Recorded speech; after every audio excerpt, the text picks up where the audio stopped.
whenever you are in a salary position, it's a fixed income. You know what it's going to be every month. And so an underwriter doesn't need a long history of that to be able to predict what it's going to be in the future. You know, if you're making 100, even though in less than 2 years, that might be okay.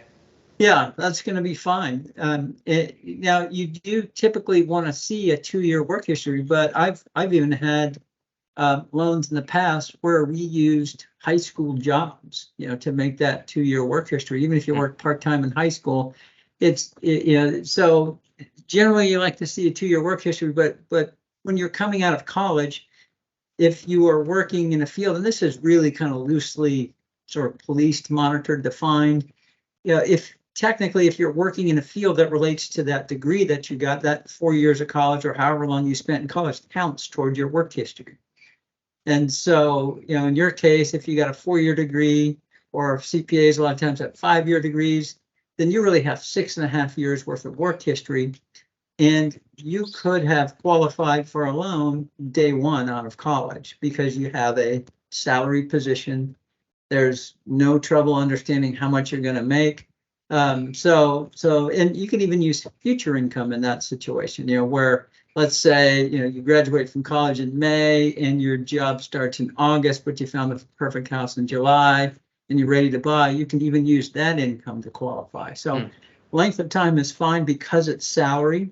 Now, if you were hourly, wholly different story, and particularly variable. Sometimes hourly can work right out the gate as well with a new job. If you can get very explicit guarantees that there's an explicit guarantee of X number of hours per week.